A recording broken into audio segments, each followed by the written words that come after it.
Hello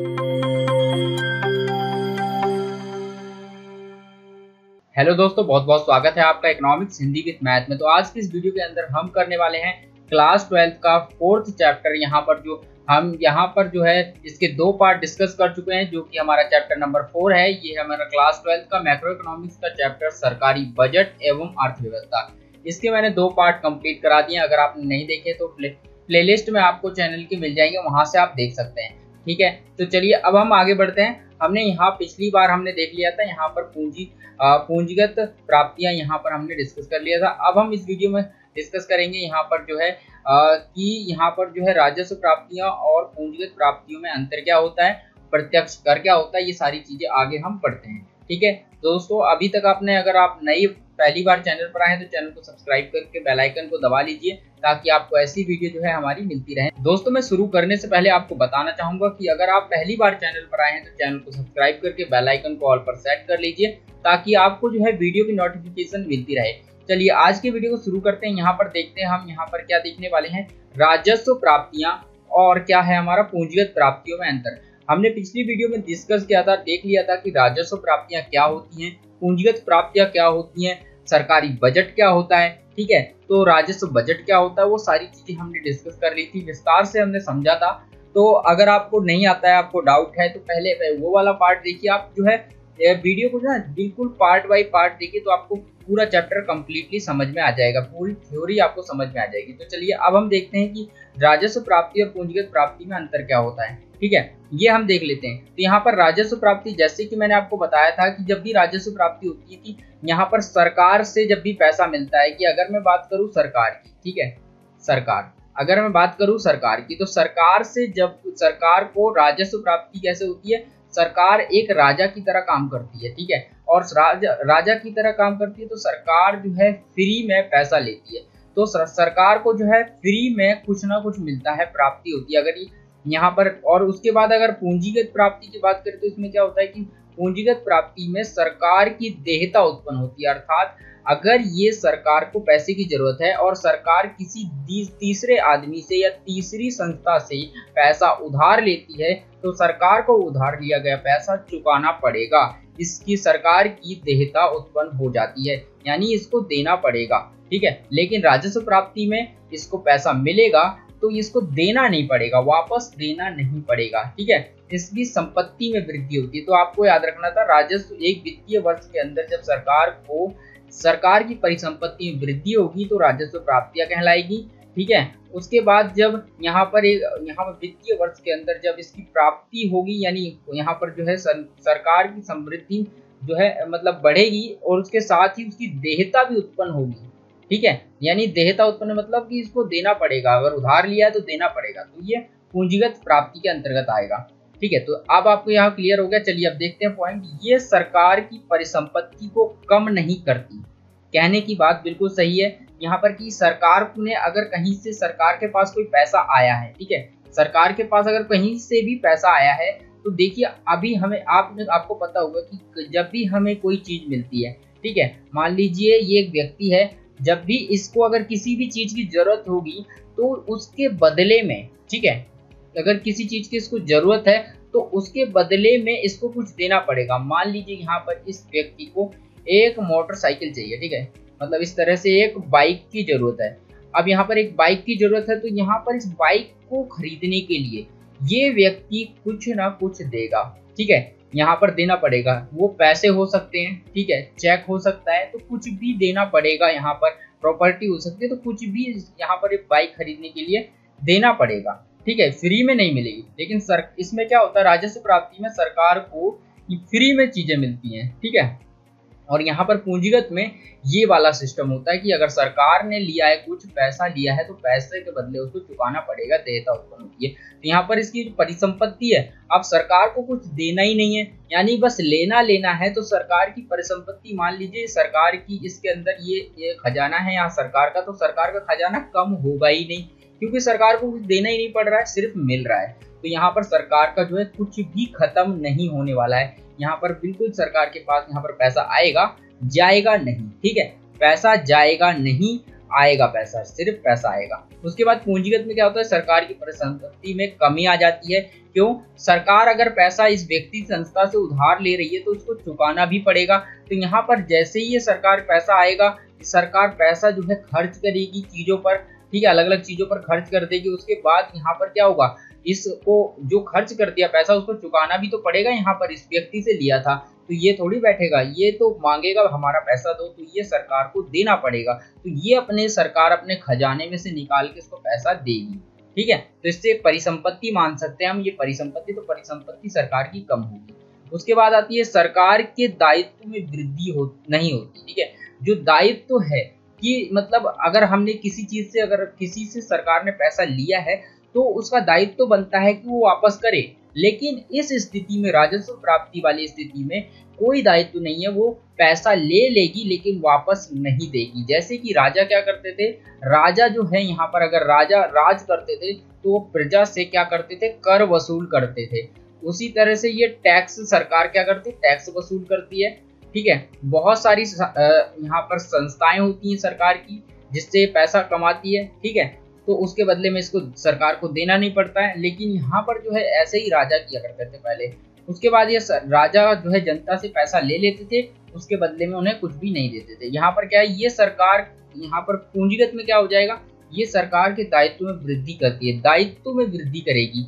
दायित्व मतलब कर्तव्य बन गया कि इसको देना पड़ेगा, सरकार को वापस देना पड़ेगा, सरकार वापस देगी जिससे भी उधार लिया। उसके बाद ये आवर्ती होती है, मतलब ये आवर्ती मतलब ये आती रहती हैं। ऐसा नहीं कि एक साल हो गया उसके बाद ये बंद हो जाएंगी, मतलब इनका चक्र इस तरह से होता है, मतलब इनका चक्र ऐसे होगा कि ये जो आती रहेंगी, मतलब इस तरह से ये आवर्ती होती है। क्या होती है, आवर्ती, ठीक है। ये आवर्ती होती हैं कि मतलब ये आती रहती हैं, एक बार मिलेगा यहाँ पर, उसके बाद ये घूम के दोबारा एक वर्ष के अंदर दोबारा से ये मिलेगा, ठीक है। मतलब ये मिलता ही रहता, खत्म नहीं होता इसका चक्र। तो यहाँ पर ये क्या है, मिलता ही रहेगा। उसके बाद हम देखते हैं यहाँ पर ये जो है आवर्ती नहीं होती है, यानी आवर्ती नहीं है। एक बार उधार ले लिया, हो सकता है सरकार को अब दूसरी बार उधार लेने की जरूरत ना पड़े, है ना, तो ये आवर्ती नहीं होती है। उसके बाद आई होप यहाँ पर क्लियर हो गया। पहला पॉइंट था हमारे यहाँ पर राजस्व जो फ्री में मिलता है, अगर फ्री में मिलेगा संपत्ति से सरकार की परिसंपत्ति में कमी नहीं आएगी। उसके बाद पूंजीगत है, अगर यहाँ पर फ्री में नहीं मिल रहा है, यहाँ पर क्या सरकार को कुछ देना पड़ रहा है, ठीक है, बाद में देयता उत्पन्न हो रही, देना पड़ेगा, तो परिसंपत्ति में कमी आ जाएगी, सरकार की परिसंपत्ति में कमी, और परिसंपत्ति में कमी नहीं आएगी, ठीक है। उसके बाद आता है दायित्व जो है में वृद्धि हो जाएगी। दायित्व में वृद्धि यहाँ पर नहीं होगी दायित्व में, क्योंकि हमें सरकार कुछ देना ही नहीं है, तो दायित्व क्यों बनेगा, नहीं बनेगा। उसके बाद यहाँ पर दायित्व में वृद्धि हो जाएगी क्योंकि सरकार को देना पड़ेगा। ये आवर्ती होती है, ठीक है, आवर्ती प्रवृत्ति होती है, और यहाँ पर आवर्ती प्रवृत्ति नहीं होती है। तो आई होप क्लियर हो गया सब कुछ, ठीक है। अब आता है प्रत्यक्ष कर। अब प्रत्यक्ष कर क्या होता है, यहाँ पर देखिए प्रत्यक्ष कर में क्या होता है, प्रत्यक्ष कर वह कर होता है यहाँ पर उस व्यक्ति द्वारा दिया जाता है, ठीक है, जो उस व्यक्ति द्वारा दिया जाता है जिस पर वह कानूनी रूप से लगाया जाता है, यानी ठीक है। तो ये कहना चाह रहा है प्रत्यक्ष कर क्या है, प्रत्यक्ष कर एक ऐसा कर होता है जो उस व्यक्ति द्वारा, कौन व्यक्ति, उस व्यक्ति द्वारा दिया जाएगा जो कि जिस पर एक कानूनी द्वारा लगाया गया, मतलब कानूनी रूप से लगा दिया गया है। मान लीजिए यहाँ पर एक व्यक्ति है, अब मैं आपको बताऊं, लगाया गया है, और इस पर भार, देखिए इस पर जो होता है भार अन्य व्यक्तियों पर नहीं टाला जा सकता है। जो इसका भार होता है अन्य व्यक्तियों पर नहीं टाला जा सकता। मतलब एक व्यक्ति है, अगर मैं इसकी बात करूं, एक व्यक्ति है, ठीक है, एक व्यक्ति है। अब यहाँ पर एक सरकार है, ठीक है, ये सरकार है, सरकार, ठीक है। अब ये सरकार है, सरकार ने क्या किया, इस व्यक्ति के ऊपर कर लगा दिया, कर मतलब टैक्स लगा दिया, कर लगा दिया। अब यहाँ पर ये व्यक्ति सरकार की नौकरी करता है, ठीक है, ये सरकारी कर्मचारी है। उसके बाद सरकार ने क्या किया कि इस व्यक्ति को, मान लीजिए इस व्यक्ति की सैलरी 30,000 रुपए है, ठीक है, इस व्यक्ति की सैलरी कितनी है, 30,000 रुपए, सरकार के लिए काम करता है, कोई भी है ये, ठीक है। इसके बाद ये सरकार के लिए काम कर रहा है, सरकारी जॉब करता है। उसके बाद ये यहाँ पर क्या हो रहा है कि 30,000 रुपए कमाता है, उसमें से सरकार 2,000 रुपए जो है टैक्स ले लेती है, 2,000 रुपए सरकार जो है यहाँ पर ले लेती है। अब सरकार, इसके पास जो सैलरी आती है, टोटल ये खर्च करने के लिए पैसा बचता है 28,000 रुपए। तो यहाँ पर 28,000 रुपए सिर्फ मिलता है और ये 2,000 रुपए सरकार खुद रख लेती है कर के रूप में। ठीक है, तो ये हो गया। और यहाँ पर ये सरकार जो है ना इसकी सैलरी से सीधे सीधे ही काट लेती है। ठीक है, सैलरी के अंदर से सीधा सीधा काट लेती है प्रत्यक्ष रूप से। तो यहाँ पर ये हो गया हमारा प्रत्यक्ष कर कहलाता है। ठीक है, और एक होता है अप्रत्यक्ष कर। अप्रत्यक्ष कर में क्या होता है कि सरकार जो है कर लेती है। ठीक है, कर क्या है, टैक्स लेगी, लेकिन वो डायरेक्ट नहीं लेगी। यहाँ पर जैसे कि इसकी सैलरी से डायरेक्ट काट लिया है वैसे नहीं लेगी, वो होता है व्यवसाय में होता है। किसमें होता है, व्यवसाय, व्यवसाय में होता है। जब व्यवसाय की बात आएगी उसमें होगा। व्यवसाय में क्या होता है, इनडायरेक्ट टैक्स होता है, मतलब कि सरकार कर वसूल तो करेगी लेकिन प्रत्यक्ष रूप से नहीं करेगी, सीधा सीधा नहीं काटेगी। वो अलग तरीका होता है, एक पूरा अलग तरीका है उसका, मैं अलग आपको मैं समझा दूंगा अगर आप कहेंगे तो। ठीक है, तो यहाँ पर उसका अलग तरीका, अभी हमें वो नहीं पढ़ना है तो हम आगे बढ़ते हैं इसमें। तो यहाँ पर हम आ चुके हैं। अब यहाँ पर ये हमारा कंप्लीट हो गया और ये कह रहा है कि उस पर किसी पर और पर नहीं टाल सकते, मतलब किसी और पर हम टाल नहीं सकते। तो यहाँ पर जो ये व्यक्ति है, ये जो व्यक्ति है 30,000 रुपए कमा रहा है, तो ये व्यक्ति क्या कर सकता है, ये ऐसा नहीं कर सकता है कि इसका दोस्त भी काम करता है। ठीक है, इसका दोस्त भी काम कर रहा है, तो यहाँ पर ऐसा नहीं कर सकता है कि अपने दोस्त को बोल दे भाई अब तुझे देना पड़ेगा ऐसा। ठीक है, तो ये मतलब कि अभी दे दे तू, मैं बाद में दे दूंगा। तो यहाँ पर ये कटेगा तो इसकी सैलरी से ही कटेगा। ठीक है, इसकी सैलरी से ही कटेगा। अब इस व्यक्ति को ये व्यक्ति कभी नहीं भर सकता, मतलब इसके बदले में ये व्यक्ति नहीं भर सकता। ठीक है, तो यहाँ पर ये टाल भी नहीं सकता कि मैं अभी नहीं बाद में भर दूंगा, ऐसा भी नहीं है। तो यहाँ पर ना ही टाल सकता है ना ही दूसरे व्यक्ति पर दे सकता है, इसको स्वयं भरना पड़ेगा। तो ऐसा कर क्या होता है, प्रत्यक्ष कर होता है जो सीधा सीधा सरकार को भरा जाता है। ठीक है, ऐसा कर जो सीधा सीधा जो है प्रत्यक्ष रूप से सरकार को भुगतान किया जाए उसे प्रत्यक्ष कर कहते हैं। आई होप क्लियर हो गया होगा। चलिए अब हम नेक्स्ट बढ़ते हैं आगे और नेक्स्ट देखते हैं हमारा क्या है।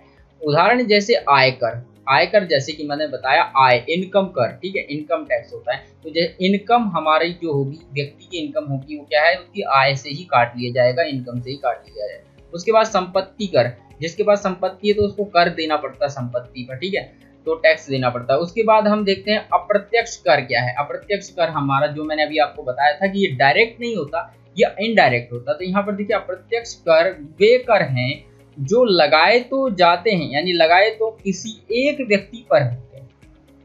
मतलब कहने का ये है कि ये जो कर होते हैं ये लगाए तो एक व्यक्ति पर जाते हैं, किंतु इनका आंशिक व पूर्ण रूप से भुगतान अन्य व्यक्तियों पर पड़ता है, यानी अन्य व्यक्तियों को करना पड़ता है। देखिए यहाँ पर, वहां पर क्या था कि यहाँ पर जो है एक व्यक्ति पर कर लगाया गया था और एक व्यक्ति पर जब कर लगाया गया था तो ये कर इसी व्यक्ति को हक था कि यही भरेगा और कोई नहीं भर सकता। लेकिन अप्रत्यक्ष कर में क्या होता है कि अगर ये कर इस व्यक्ति पर लगाया जाता है तो इसके बदले ये वाला दूसरा व्यक्ति भर सकता है। वो कैसे भर सकता है वो हम आगे देखते हैं। ठीक है, ऐसा इसमें होता है। तो यहाँ पर वो कैसे भरेगा वो आगे देखेंगे। इस पर भार अन्य व्यक्ति में डाला जा सकता है। ठीक है, कि अन्य व्यक्ति, इसका मतलब है कि अगर एक व्यक्ति पर लगाया गया, जैसे कि मैं बताया कि यहाँ पर अगर इस व्यक्ति पर लगाया तो ये व्यक्ति भी भर सकता है अप्रत्यक्ष कर के अंतर्गत। ठीक है, वो ऐसा होगा तो वो अप्रत्यक्ष कर कहलाएगा। ठीक है, तो यहाँ पर यही वाली बात हमारे पास है कि अप्रत्यक्ष कर वे कर होते हैं जो लगाए तो किसी एक व्यक्ति पर जाते हैं, मतलब ऐसे कर जो एक व्यक्ति पर लगा दिए जाते हैं। लेकिन क्या अंतर होता है, उन करों को भरने के लिए जो है इनका जो है आंशिक व पूर्ण रूप से भुगतान, जो कि आंशिक या पूर्ण रूप से जो भुगतान किया जाता है वो अन्य व्यक्ति को करना पड़ता है। वह व्यक्ति नहीं करेगा जिस पर वो लगाए गए हैं। ठीक है, एक व्यक्ति पर लगाए जाते हैं, भुगतान अन्य व्यक्ति करता है तो उसे अप्रत्यक्ष कर कहते हैं और उसे टाला नहीं जा सकता है। ठीक है, इसको भरना ही पड़ता है। उसके यहाँ मतलब अन्य व्यक्ति पर टाला जा सकता है। ठीक है, उसको मतलब बंद तो नहीं किया जा सकता, मना नहीं कर सकते, लेकिन भरना तो पड़ेगा ही, चाहे वो अन्य व्यक्ति द्वारा भरा जाए। उसके बाद देखिए उदाहरण देखिए बिक्री कर। बिक्री कर मतलब कुछ सेल होती है तो हम बिक्री कर भरते हैं। तो यहाँ पर कुछ खरीदते हैं तो यहाँ पर क्या होता है, इसका एक प्रोसेस होता है, लंबा प्रोसेस है जो कि अभी हमें उस प्रोसेस को यहाँ पर अभी हम डिस्कस नहीं कर रहे हैं। ठीक है, यहाँ पर आपको जो है एक बेसिक आपको आइडिया लग रहा है कि अप्रत्यक्ष कर क्या है। ठीक है, अप्रत्यक्ष कर क्या है कि ऐसा कर है जो कि एक व्यक्ति पर लगाया जाता है, लेकिन उसको वह व्यक्ति नहीं भरता है, उसके बदले में कोई अन्य व्यक्ति भरता है। जैसे कि बिक्री कर यानी सेल परचेज होती है ना, तो यहाँ पर क्या होता है, बिक्री कर लगता है। उसके बाद मूल्य वृद्धि कर GST यहाँ पर लगती है। ठीक है, तो ये दो उदाहरण है कुछ। उसके बाद हम देखते हैं बजट व्यय क्या होता है। अब बजट व्यय की बात करते हैं। तो बजट व्यय में क्या होता है, इससे तात्पर्य एक वित्तीय वर्ष की अवधि में सरकार द्वारा विभिन्न मदों के ऊपर की जाने वाली अनुमानित व्ययों से है। यानी इसका मतलब है बजट व्यय। जैसे कि बजट जो है आय थी ना, बजट आय, तो यहाँ पर क्या थी, बजट प्राप्ति थी। उसी प्रकार से बजट व्यय होता है। ठीक है, जैसे हमने पढ़ा था ना पिछली बार, तो बजट प्राप्तियां क्या होती है कि सरकार को सभी स्रोतों से जो धन प्राप्त होता है। ठीक है, जो सरकार होती है ना, जो सरकार को, ठीक है, सरकार को जो है सभी स्रोतों से, जितने भी सरकार के स्रोत होते हैं ना, यहाँ पर सभी स्रोतों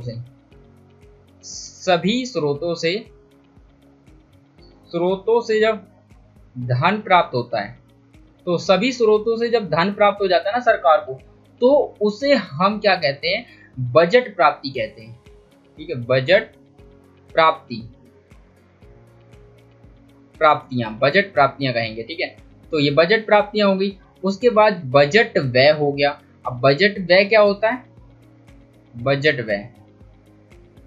व्यय की बात करते हैं। तो यहाँ पर हम बजट व्यय देखने वाले हैं क्या होता है। ठीक है, तो बजट व्यय हमारा क्या है, यहाँ पर हम देख लेते हैं। बजट व्यय में हमारा क्या हो जाएगा, बजट व्यय क्या होता है कि बजट व्यय को निम्न दो उपभागों में बांटा जाता है। या मतलब सबसे पहले तो बजट व्यय है क्या, एक वित्तीय वर्ष की अवधि में एक, यानी वित्तीय वर्ष होता है सरकार द्वारा विभिन्न मदों के ऊपर की जाने वाली अनुमानित व्यय है कि सरकार क्या करती है, पहले ही एक वित्तीय वर्ष के अंतर्गत अनुमान लगा लेती है कि हमारा कितना पैसा खर्च होने वाला है।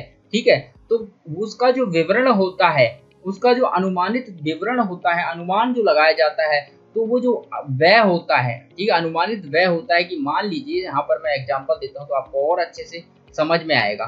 तो मान लीजिए सरकार को क्या करना है, यहाँ पर एक हॉस्पिटल बनाना है। ठीक है, यहाँ पर मान लीजिए एक हॉस्पिटल बनवाना है, सरकार को क्या करना है, एक हॉस्पिटल बनवाना है। इस तरह से हॉस्पिटल बनवाना है। उसके लिए सरकार ने कहा कि यहाँ पर जो है, यहाँ पर हॉस्पिटल बनाने में मुझे जो है यहाँ पर 5 करोड़ रुपए यहाँ पर खर्च होने वाले हैं।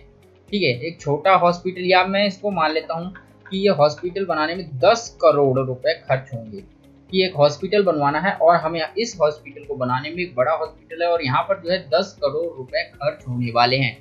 तो इस सरकार यहाँ पर अनुमान करती है कि ये जो है इस हॉस्पिटल को बनाने में एक वित्तीय वर्ष के अंतर्गत जो है मुझे लगेंगे, या मान लीजिए 2 हॉस्पिटल बनवाने हैं। ठीक है, इन्होंने प्रोजेक्ट निकाला है 2 हॉस्पिटल बनवाने का, तो 2 हॉस्पिटल बनवाने में हमें लगेगा 10 करोड़ रुपए। अब 10 करोड़ लगेगा, इतना इन्होंने अनुमान लगाया है कि 1 साल के अंदर बन जाएंगे, 1 वर्ष में बन जाएंगे, और 1 वर्ष के अंदर बनने के बाद इनमें लगेगा मुझे 10 करोड़ रुपए लगेंगे। तो सरकार ने क्या किया, अनुमान लगा लिया पहले से। ठीक है, तो इसे ही बजट व्यय कहते हैं। क्या कहते हैं, बजट व्यय। ठीक है, बजट क्या है, इसका तात्पर्य क्या होता है, एक वित्तीय वर्ष के अंदर, ठीक है, तो एक वित्तीय वर्ष के अंदर सरकार द्वारा विभिन्न मदों के ऊपर, जो विभिन्न मद होती है इसकी, हॉस्पिटल पर कितना खर्च होगा, ठीक है, और अलग अलग चीजें होती है हॉस्पिटल में क्या क्या खर्च होगा, तो इनका जो है खर्चे का ऊपर कितना खर्च होने वाला है उसका अनुमान लगाना यहाँ पर क्या कहलाता है, बजट व्यय कहलाता है। आई होप दोस्तों यहाँ पर क्लियर हो गया होगा बजट व्यय होता क्या है। चलिए अब हम देखते हैं बजट व्यय के प्रकार, कि बजट व्यय जो होता है उसके कितने प्रकार होते हैं। ठीक है, कितने प्रकार का बजट व्यय होता है। बजट व्यय को निम्न 2 उपभागों में बांटा जाता है। मतलब जो बजट व्यय होता है मुख्यतः 2 भागों का होता है, यानी 2 तरह का बजट व्यय होता है।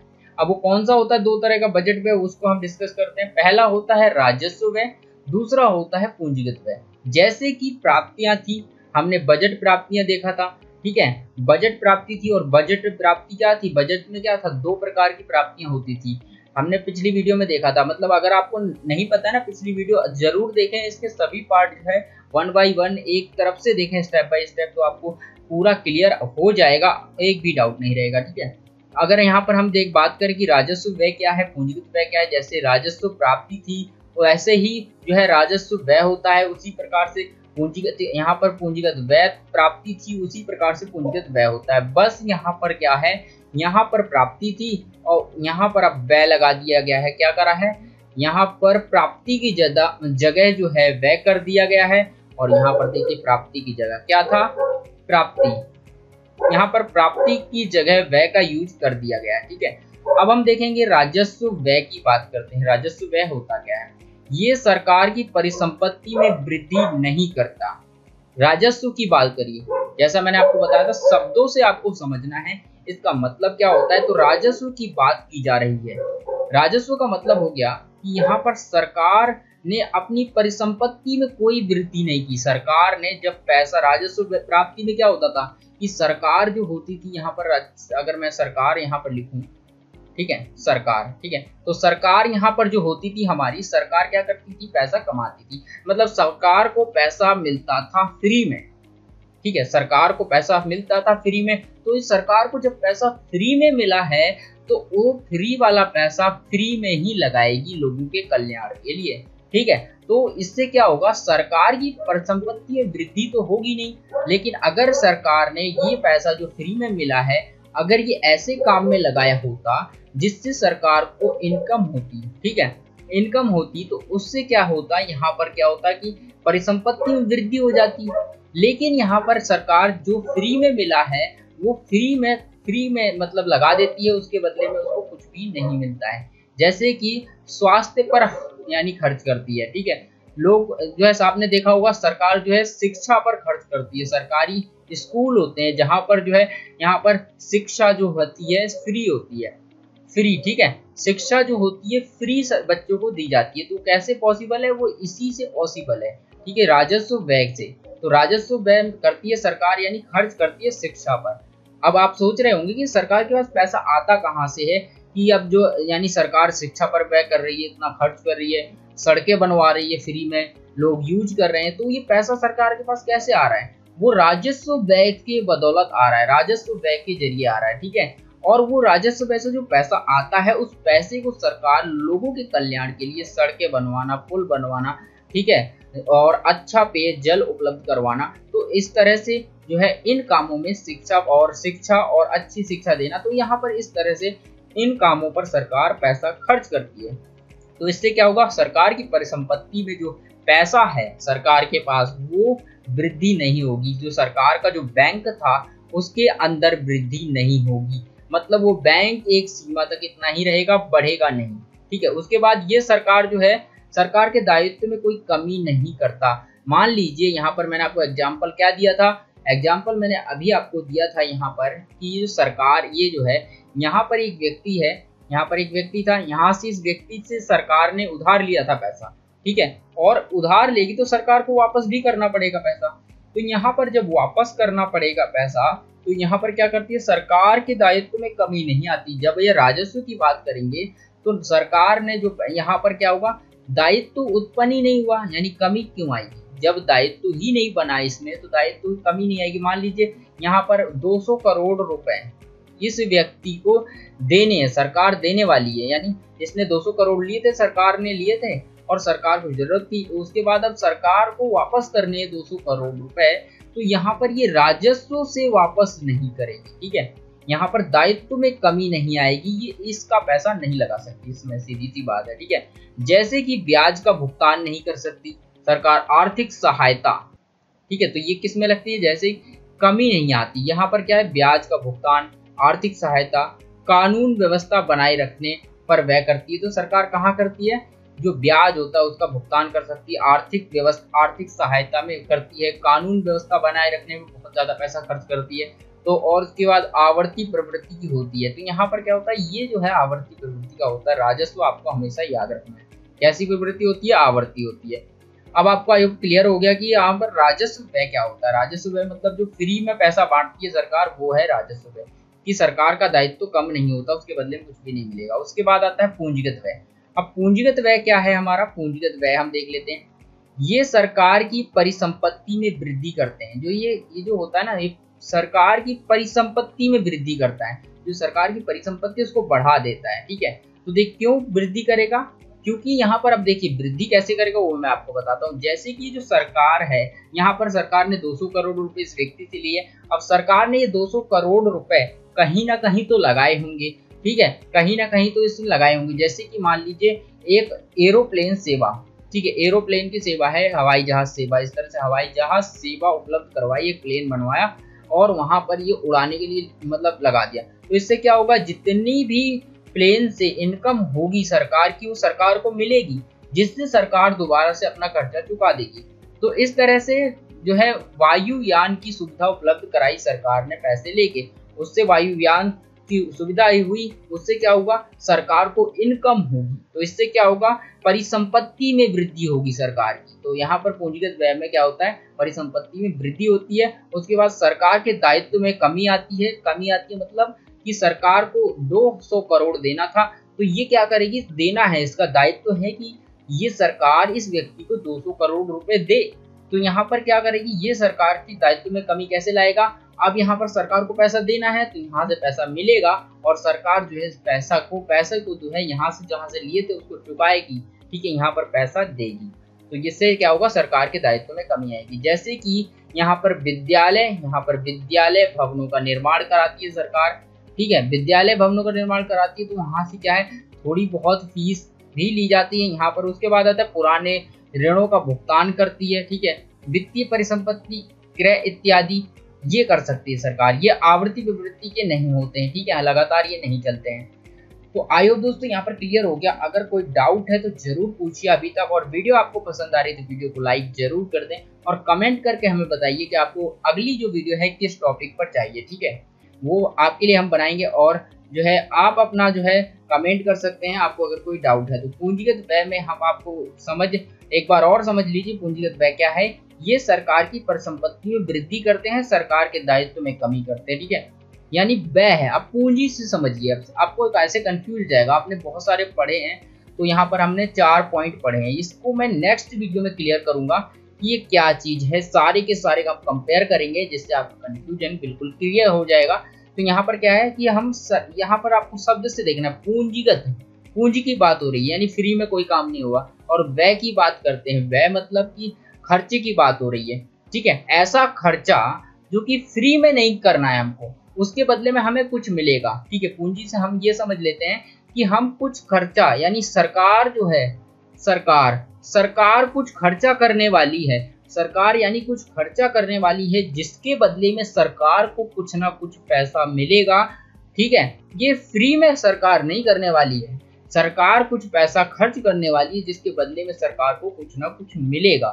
ठीक है, और मिलेगा तो ये कर्जा चुकाएगी तो सरकार का दायित्व तो कम होगा। तो यहाँ पर आपको क्या करना है, परिसंपत्ति में वृद्धि होगी। ठीक है, यहाँ पर परिसंपत्ति में वृद्धि होगी ना, बिल्कुल। सरकार जब पैसा यहाँ पर व्यय करेगी तो उससे पैसा जहाँ पर लगा रही है वहां से पैसा मिल रहा है, तो जो सरकार का बैंक है वो बढ़ेगा, यानी ऊपर की तरफ जाएगा, बढ़ेगा सरकार का बैंक।